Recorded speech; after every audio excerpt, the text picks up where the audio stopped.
we're going to continue on the Peplink University series of customer stories, and this story is a really neat one. It's many years in the making, and really we're going to talk about the ecosystem of Peplink and how powerful it can be in pretty secure environments. And so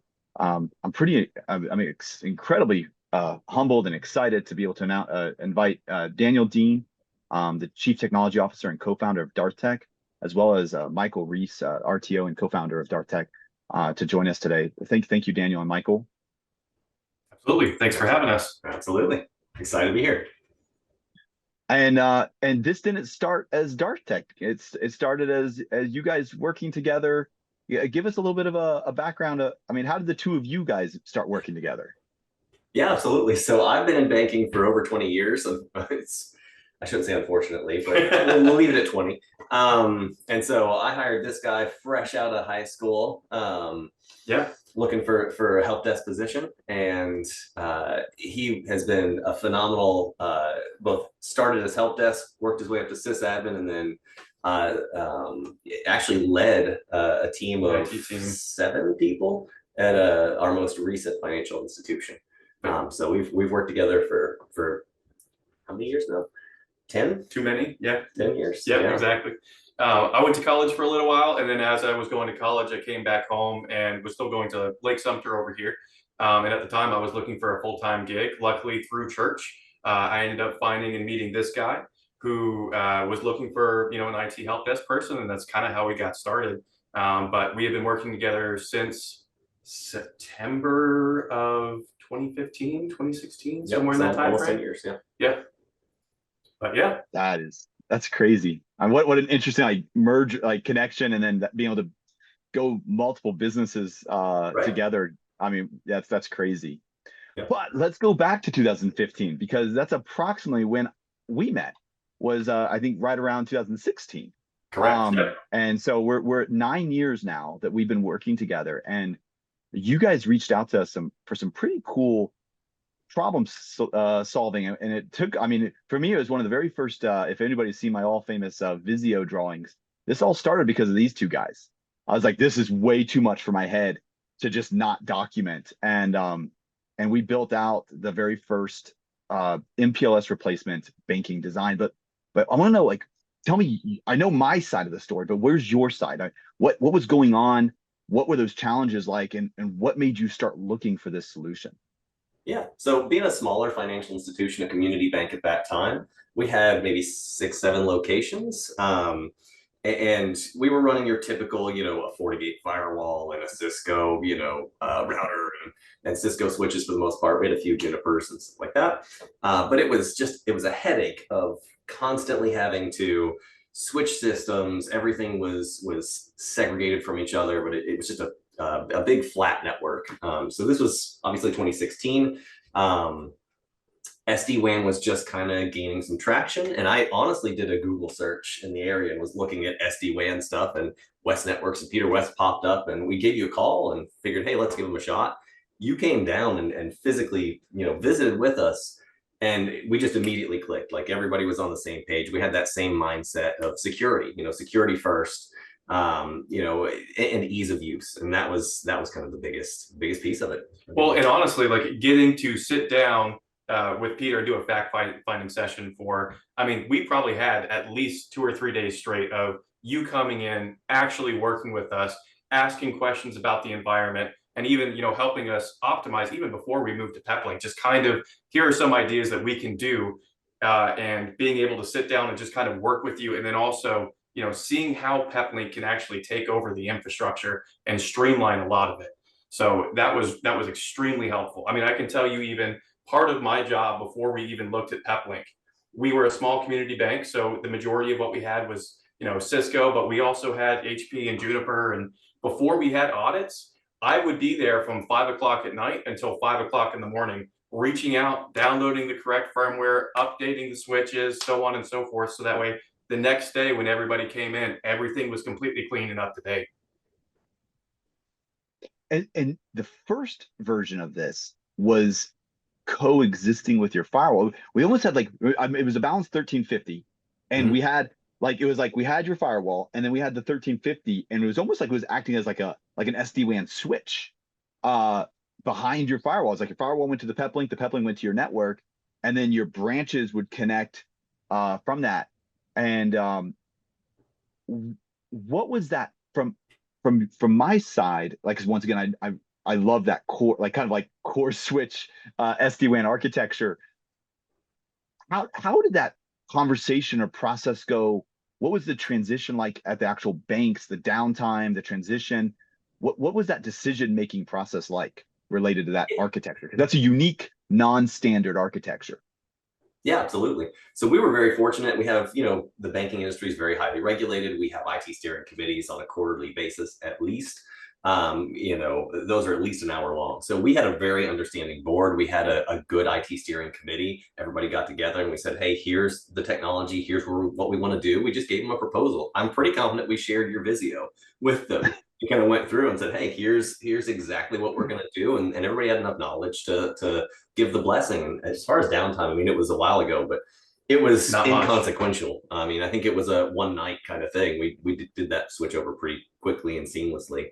Honestly, I remember the biggest piece was our biggest headache, both before Peplink and honestly, when we had that kind of hybrid version, was the FortiGate firewall. We couldn't make changes on that. We had to reach out to an MSSP for that at that time. And that was the piece that took the longest. I think it was just waiting on hold for them to make changes that were super simple. But And on that, which is a great segue, at some point in this journey, you decided, I'm gonna remove the FortiGate firewalls and the switches, and you decided to adopt a Peplink centric network. With our switches being one of the very first customers ever, second to I think Can had switches right before you. But I mean, you're talking brand new switch architecture and removing those FortiGates. What was that like, and how did that conversation and transition? How'd that process go for you guys?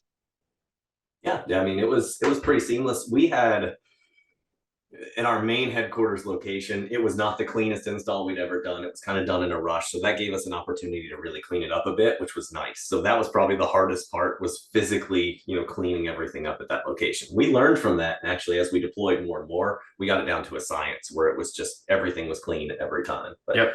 That was probably the biggest hurdle that we had for the switches.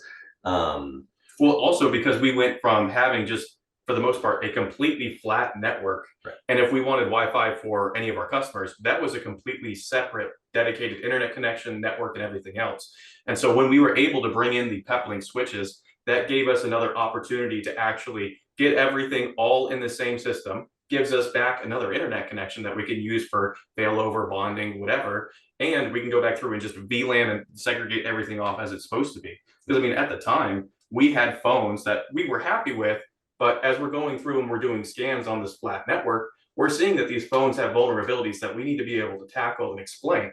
So this was another great opportunity that when we brought in those Peplink switches, we set up those VLAN tags, we moved the phones off to whatever they needed to go through, and the next thing you know, our audits come back clean.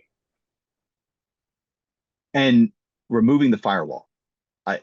Did the IT steering committee, and you say, hey, by the way, guys, we're not going to remove we're going to go and remove this firewall.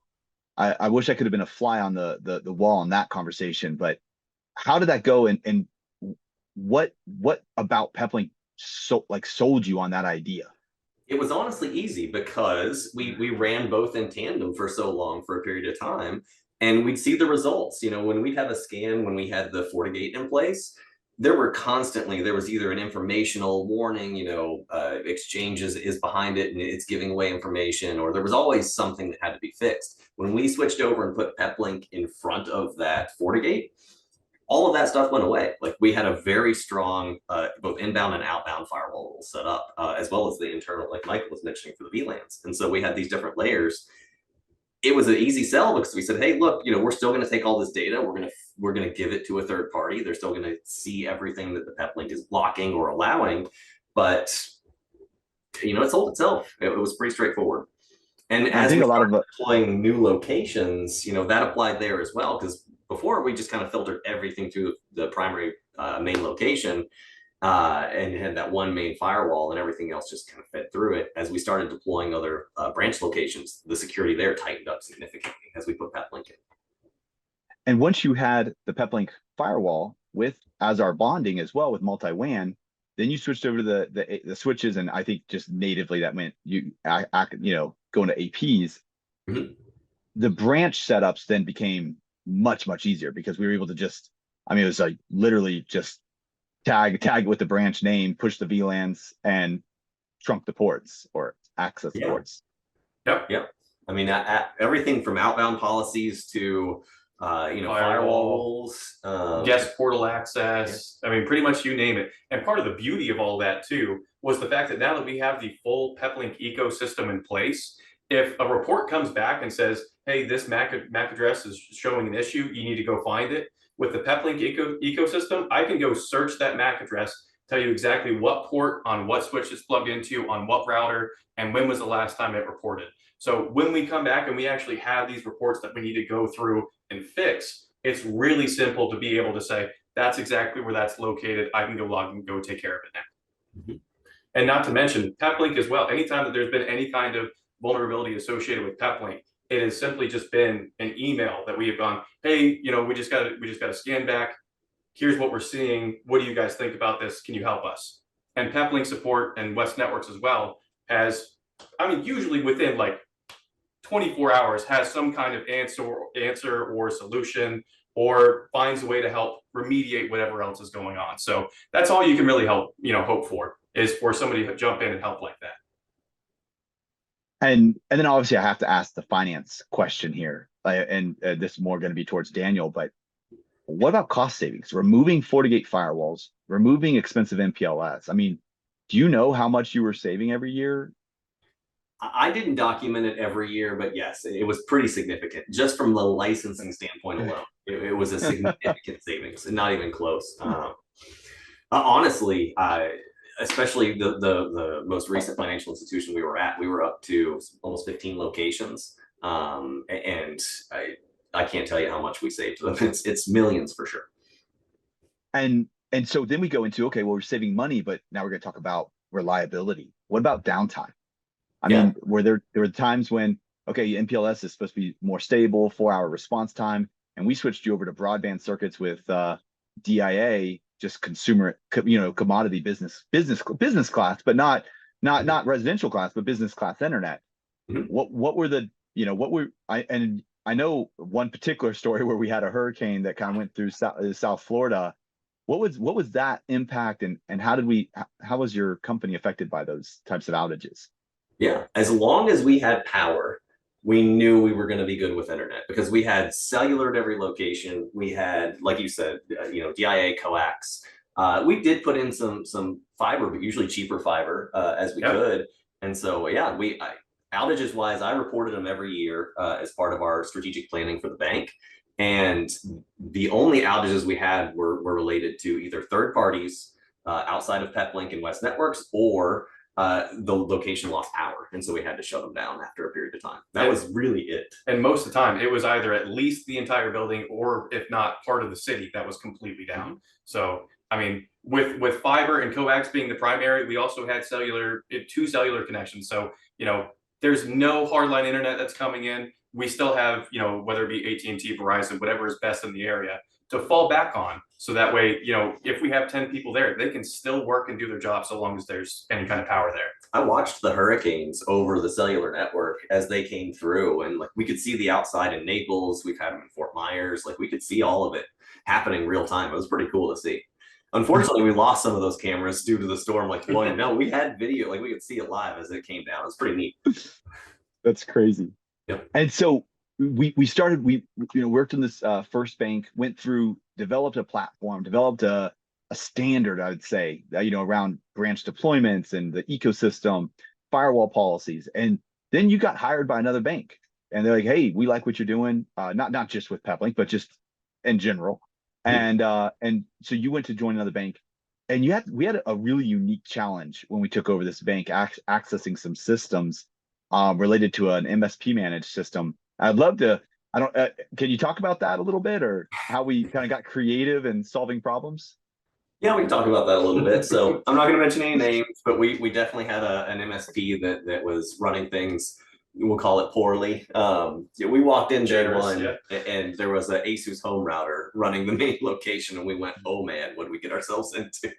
But So, the firewall on this thing is great. I swear by it. no, sure, that's what the previous people said. But yeah, $100 Asus router was what what was in place, and they considered good, and they were charging astronomical fees for that service and that level of service. But long story short, I mean, we came in quickly. We put in Peplink. I mean, that was a no-brainer for us. That was the first choice. That was the easiest choice.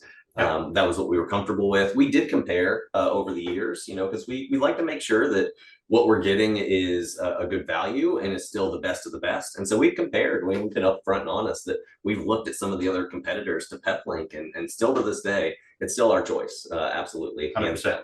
Yep. But And yeah, I got a phone call. It had to have been, I don't know, 11:30 at night. Michael calls me and he goes, "We set up this branch. We installed the Peplink, but we can't access the."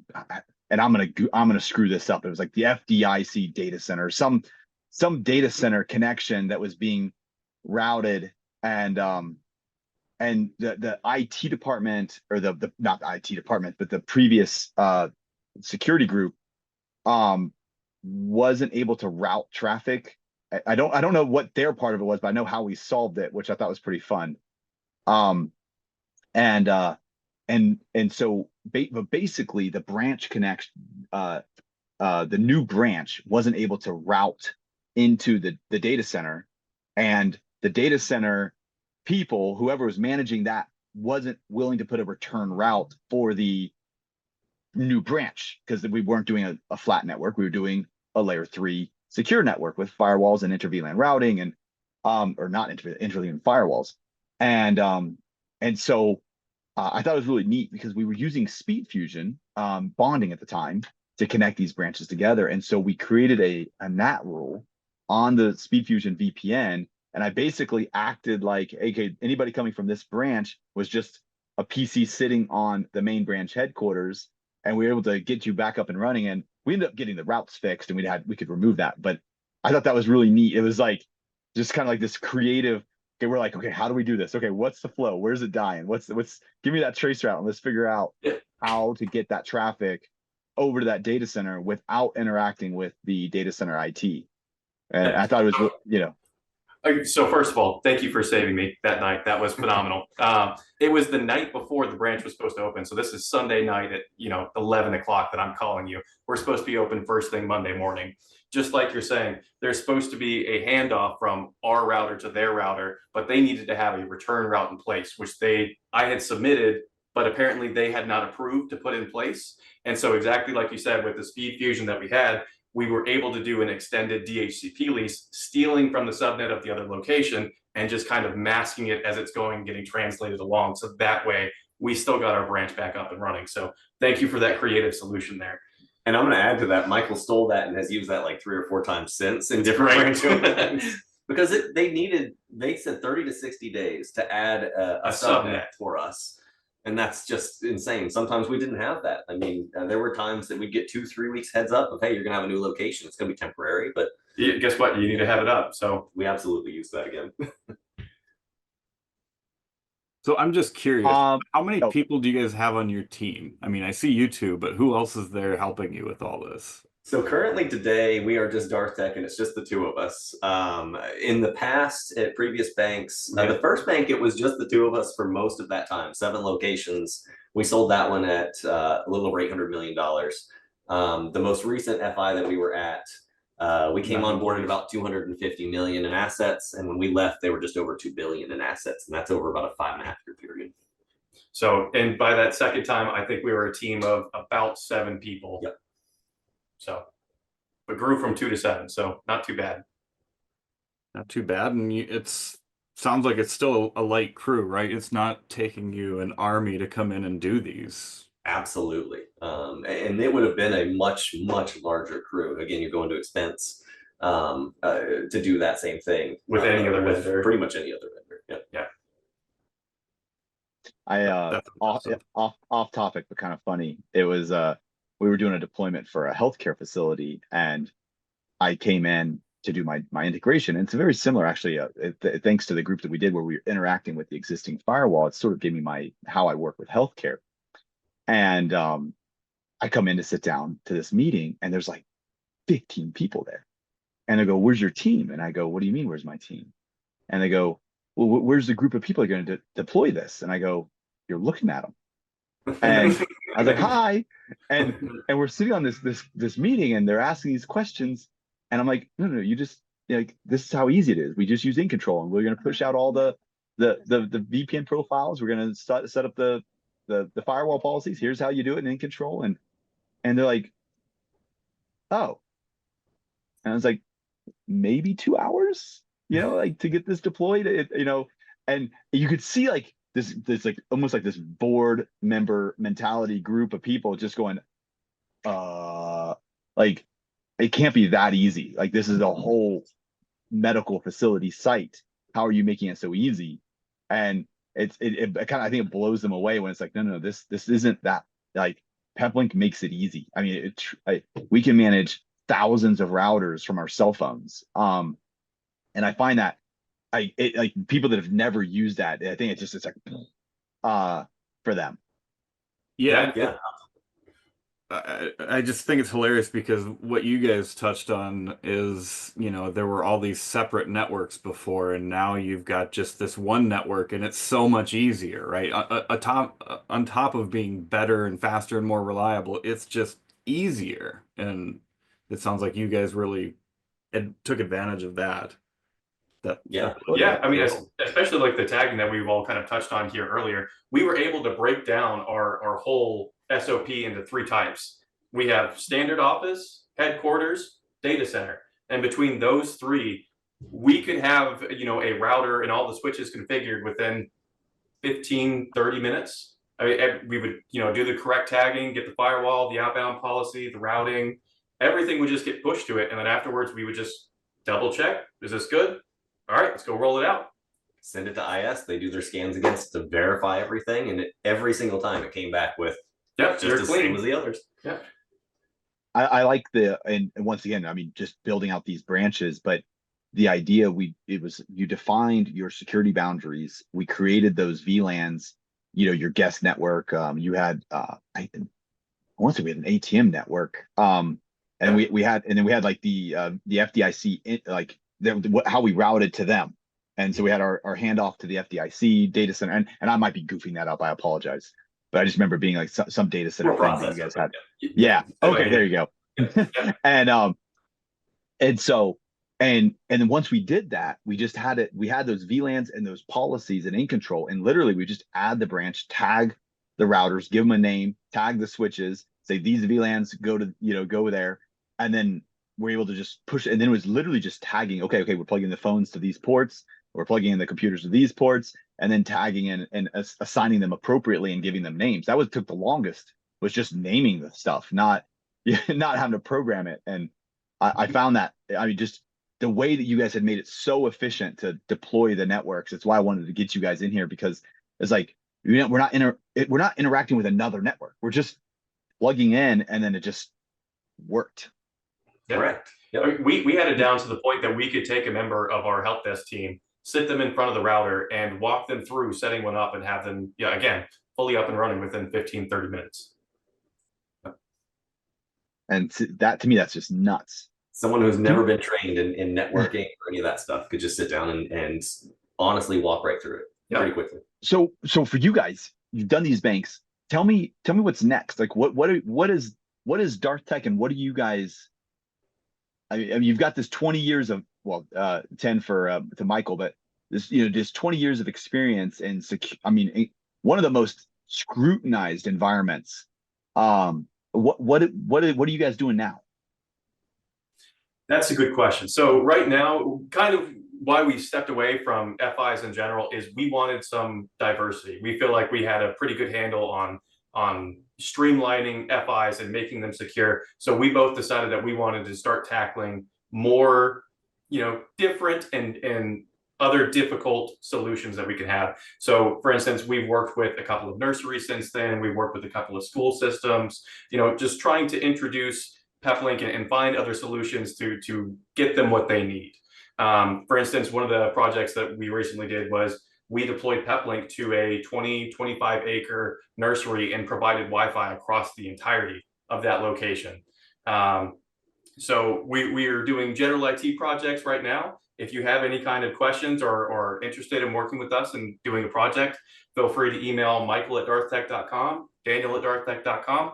And then other than that, I mean, we do a lot of Windows updates. And so patch management's been another thing we've been focusing on. So we did a lot of that with our previous financial institutions. So, the ability to push out patches quickly without having that interruption constantly is huge. It's important. So we've seen the benefits of that.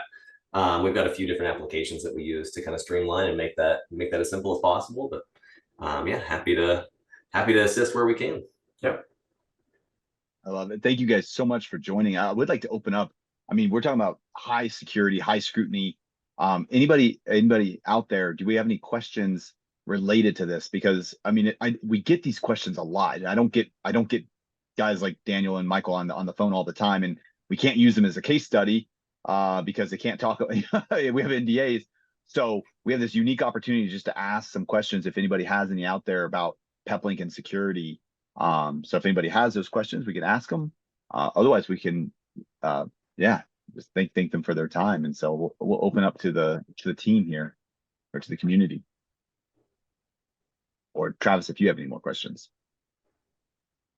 Well, while we wait for others, I think my question so far is just, what's the tool that Peplink gives you that you just can't give up? Like what's that one feature, that one report, or where do you see that at? For me, it's hands down the In Control specifically, but the firewalls within In Control are just so easy to use. They're phenomenal. I love that. It's couldn't be clearer, couldn't be more apparent, what needs to be put in. So for me, it has to be the client list specifically within In Control, showing every device that's connected to any of your Peplink ecosystem. When you are sitting there trying to figure out what the heck is this thing that I need to track down, that is a saving grace to be able to say, this is exactly what I'm looking for, and here's the exact path on how it's getting out to the internet or to my device or whatever else. Very cool, both of those. Well, guys, I can't thank you enough for your time and being able to share that story. Yeah, I just thank you so much. It's been a fun journey. I can't wait to keep working on projects as well as you guys start this non-financial institution adventure you have going on.